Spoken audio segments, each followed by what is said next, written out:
Ҳамада салом алейкум, бардорум Муҳаммад Шариф ҳастам бо шумо. Вақт омадем ба канали SM Palang VIP.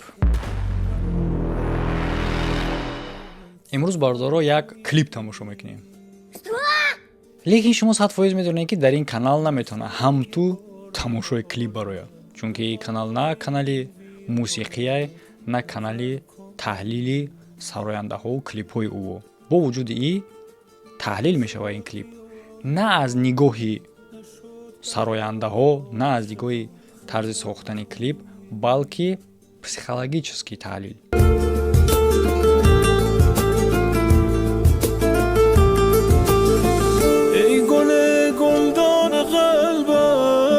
маънои бозам чиқиртар дорад ки як маънои дарсии ҳаётӣ мешавад, маҳз барои ҷавонҳо, маҳз барои наврасҳо, маҳз барои мардое ки ман чунин метавонам бигӯм, мардое ки хеле ҳам саростиманд барои қадам задан дар ҳаёте ки дар ӯ зан вуҷуд дорад. яъне ки ин кадр чиро нишон медиҳад?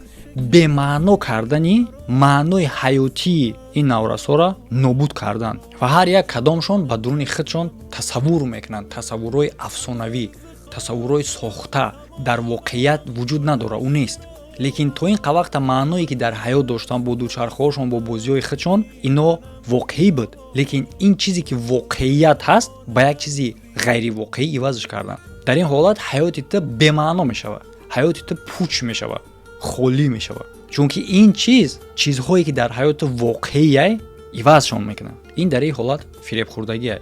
барои ин писар он зан тамоми як дунёе, а барои он зан ин писарбача як бозичае. як бозичае ҳастае ки нақши худша дорад дар ҳаёти ин зан, як нақши хеле ҳам кӯтоҳ, як нақши хеле ҳам хурд. а барои ҳамчун мард дар канораш будан ин басанда нест ку ҳамчун як бозичае ку истифода мебарад аз дигар марде ки дар назди ҳамагон метавонад бо ӯ сайру гашт кунад. лекин он мард талаботҳои шаҳвонию ҷинсиша ки бо ин кӯдак ҳал мекунад расондаш наметавонад ва он норасоиша аз ин мегирад. дар умум дар ин ҳолат ки чӣ осеб мебинад? барои зан ягон мушкилӣ нест, а барои он марде ки худша ҳамчун марди канори ин зан ҳисоб мекунад, барои ӯ аллакай мушкилӣ ҳаст ки ӯ ҳам фиреб хӯрдагиае. беғарзае ӯ дар ҷойгоҳи ин зан дигар шахс ҳам аст ба мисли ин наврас ки он дарак надорад. як шахси фиреб хӯрдагӣ аз ҳама фиреби калони даҳшатноктарина ин наврас хӯрдагӣ мешавад ки тамоми маънои ҳаёташ дар вақте ки ин зан пайдо шуд гум шуд. баъдан вақте ки зан ба наздаш файрӯз кард, фикр кард ки дар ҳаёташ маънои нав ворид шуд. лекин ин зан дар ҳолате ки дар назди ҳамагон қабулш надорад, маънои ҳаёташ якбора даҳшатнок шуд. дар натиҷа дар ин наврас ҳамин намуд травмае мешавад ки ира тамоми ҳаёт фаромӯш карданаш хеле ҳам душворе ва захми ин зарба ҳеҷ гоҳ намеравад аз ёди ин.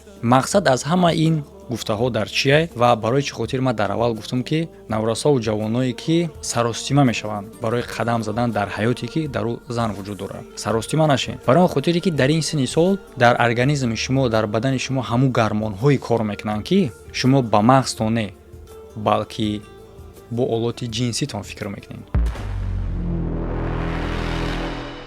ин як порчае аз барномае буд ки дар веб канал баромадагиае дӯсто. агар шумо бихоҳед ин барномаро пурра бинед ва ё ин ки дигар барномаҳои ба мисли ин барномаҳое ки дар ҳаёт лозим мешавад, метавонед ворид шавед ба веб канал. ссилкаи веб канал дар рӯи экрани шумо ва ё ин ки дар якум комментария хабар бигирен закрепить дегие.